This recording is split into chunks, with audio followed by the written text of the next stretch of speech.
I'm in the belly of the beast, which spreads litter to wetlands, rivers, creeks, lakes, and green areas. Do you want to help starve this beast? Can't even get out of my own neighborhood without having to pick up trash.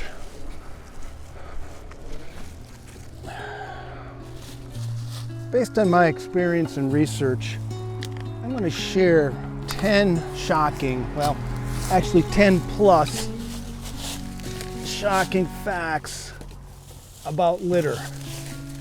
I also will share a couple of interactions which could have gone horribly wrong. Anytime I go for a walk, I carry a couple plastic bags, and they're not for shopping. Number 15, the mouth of the beast. This is just one of the mouths that's fed litter if we don't pick it up. Number 14, it's everywhere. There's something.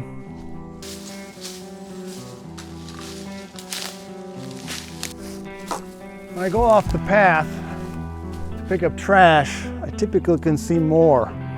And so there is something orange back there that I gotta go get now.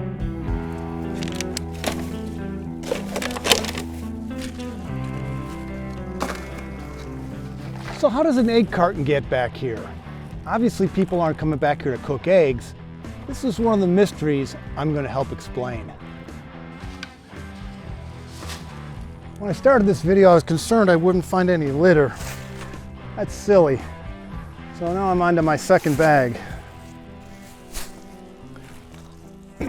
So all the trash I've been picking up has been coming downstream from this creek, which starts in our neighborhoods and parking lots. Number 13, litter travels by wind and water.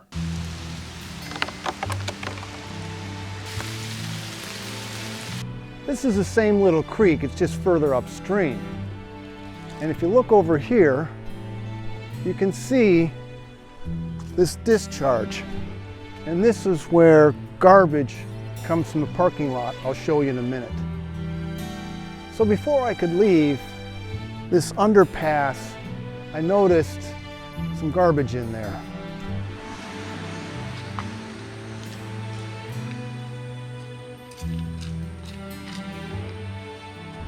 So what I've learned is if I don't pick this up here, I pick it up in the woods. And that's why I've changed where I pick up litter. So why do I pick up litter in a parking lot? The reason is if I don't, I'm gonna end up picking it up in the woods. Number 12, what is it? Do you know what the number one item is that's littered? I thought originally maybe it was water bottles, but it's not. It's cigarette butts. Studies say between 50 and 70% of all smokers litter.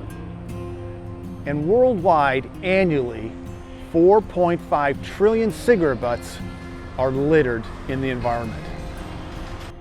I've actually had 4 experiences where I've seen people actively littering, and I did not handle those experiences correctly as my blood boiled over. I thought I'd share a story on how I've changed my tactics. I was returning from a walk and decided to stop for coffee. I wasn't close, but I could see a person finishing a cigarette and throwing it to the ground, stepping on it and leaving it. I went in and got my coffee, and as I came outside, the same person had already started to smoke another cigarette. I put my coffee down on a table and walked over and proceeded to pick up the cigarette butts around him. After I picked up all the cigarette butts, I went back to my coffee, turned my chair so I was facing him, and watched as I sipped my coffee. When he finally finished his cigarette, he went over to the curb, snuffed out the cigarette, and then carried it over to the trash can to correctly dispose of it.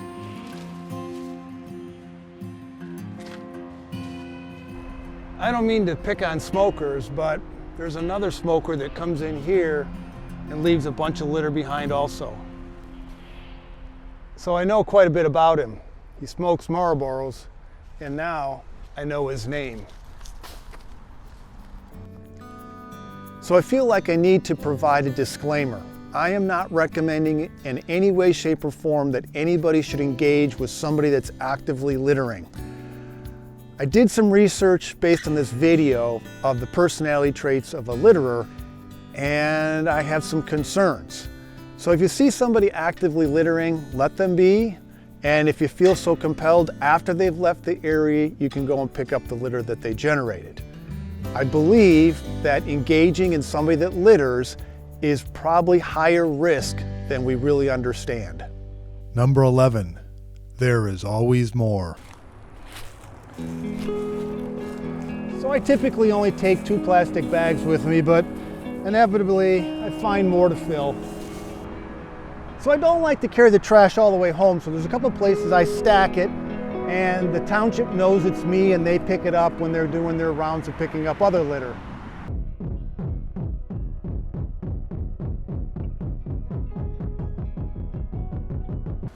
Bag number 4.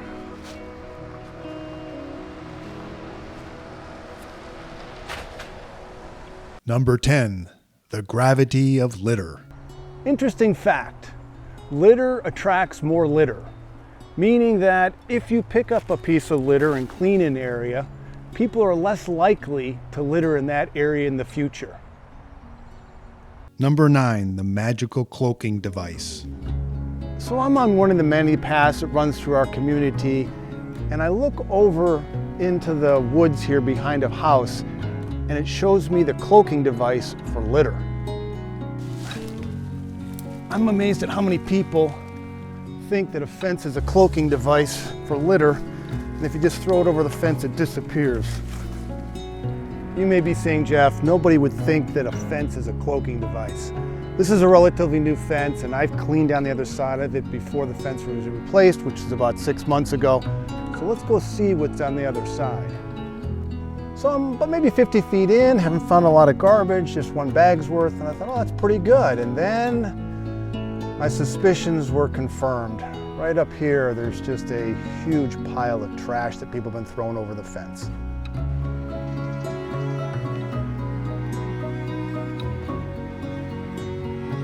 So I filled the 2 bags I brought with me and threw them over the fence, and now I'm looking for additional bags to hopefully fill and get the rest of this trash out of here. Think that'll work. So when I looked at the video I took of the trash around, I didn't think it did justice to what I was actually seeing. So I've gathered it up and put it here. I think the video speaks for itself.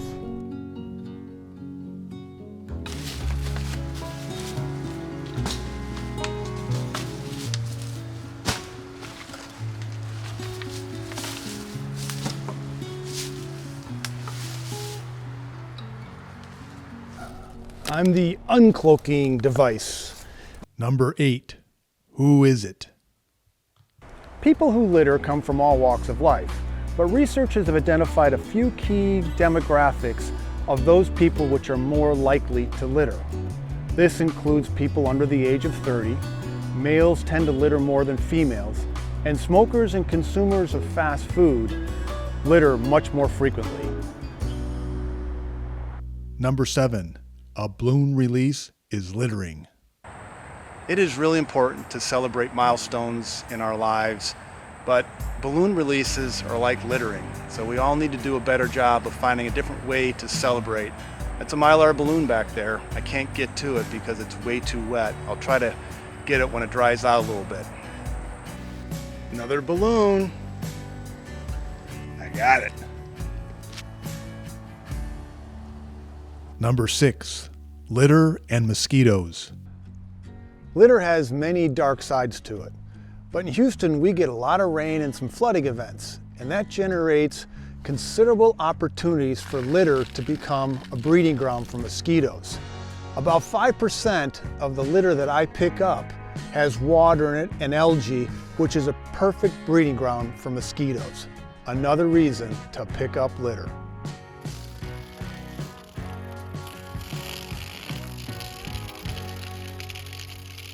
Number 5, it will escape.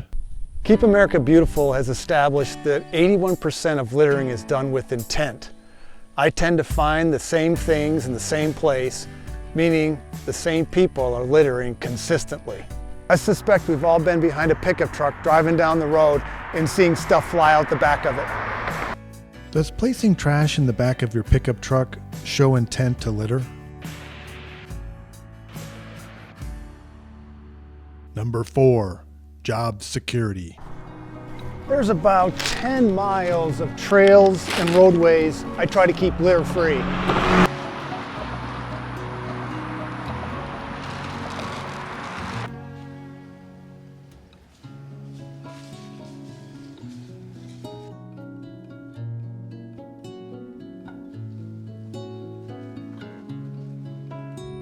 Some areas are more challenging to keep clean than others.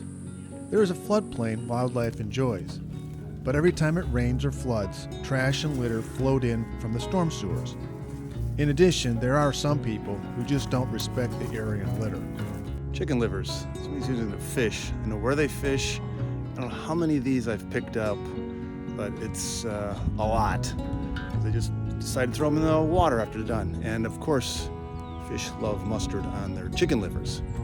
This is as bad as I've ever seen. The first time I cleaned this area, it took a long time, and the items I found confirmed once again most of the trash is coming from the urban areas we live. Got the football. Anybody need a spoon to feed their baby? It's always interesting. Some people want to talk, some want to kind of ignore me. So I thought I'd help by putting on some lipstick I found to make me more attractive. Sometimes you find some interesting wildlife. Anybody want to play Frisbee? The removal of trash which had accumulated over time took some effort, but it transformed how the area looked. Number 3, people are watching. So if you're picking up litter, you may feel invisible, but people are watching, particularly kids. And so I want to tell you 2 quick stories. The first one is I was actually almost right here in this parking lot. I was on my way to get a coffee, and this lady came zooming in on her SUV, rolled down the window and said, "Hey, I've seen you out on the main road picking up trash, and I just wanted to say thank you," which was great. Second of all, when I go to get coffee, a couple of the employees have seen what I do and they've said, "Hey, this coffee's on me." So I just want to make sure that everybody recognizes whether you're picking up litter or doing whatever activity to make the world a better place, people are noticing. Second, I think we should all try to encourage those people that are involved in those activities by stopping and saying thank you, and if we can, offering them a coffee or a drink for their efforts. Number 2, dog poop. So let me start by saying I've owned a dog, my kids own dogs, I like dogs, I think they bring great joy to a household. Some dog owners don't want to pick up after their dogs because they feel it's organic and it will decompose naturally, right? Not exactly. Recent studies indicate that about 50% of all US households have at least one dog. The amount of dog poop generated in an urban environment overwhelms nature's ability to decompose that dog poop. Lakes, rivers, and creeks in urban environments have many challenges for water quality. And one of the leading contributors to high bacterial counts in those urban water environments is dog poop.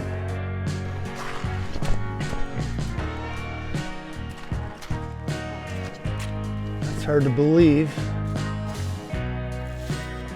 but there's a dog poop bag right there. An additional issue is we feed our dogs very nutritious, rich foods. This is very different than what wild animals eat and results in wastes which are very high in nitrogen, phosphorus, and bacteria. Dog poop acts more like raw sewage versus wild animals' natural manure. Add some summer heat and a little bit of rainfall, and that dog poop soup, which runs off into waterways, leads to lakes and beaches being closed for recreation. Still not convinced we need to pick up after our dogs? I want to give you one more reason. What likes to eat dog poop? Rats. May not be their first choice, but it's high in fats, proteins, and carbohydrates. You add a little bit of litter or clutter, and they're going to move right in. Out walking and unfortunately see trash everywhere. Not sure how the dog owner thought throwing the poop bag in the woods would make it go away. I don't own a dog, and there's nothing I like better than carrying other people's poop bags. Number 1. The shocking cost. In the U.S., it's estimated $11.5 billion are spent annually cleaning up litter. Businesses bear the largest share of the cost as they spend $9.1 billion containing and collecting the litter they and their customers generate. These figures do not include curbside trash service or municipal waste collection fees. The remaining costs, $2.4 billion, are primarily a burden on taxpayers as cities, towns, states, and municipalities pay these costs. It's maddening to think we have to look at litter, pay higher costs for products, and pay higher taxes due to a few lazy, selfish people. I've picked up almost any type of trash or litter you can imagine. I've found money, I've found car parts, bicycles, you name it. I've found it and picked it up and collected it. But today was a little unusual. I got a Happy Meal toy, I guess that's what that is. And I found an unopened bottle of rum and a cigar. I don't smoke and I'm trying not to drink, but still an interesting day. Every day is Earth Day, not just the one day in April. Let's all take small steps to help keep the environment clean so we can enjoy this beautiful world and keep wildlife safe. Take care.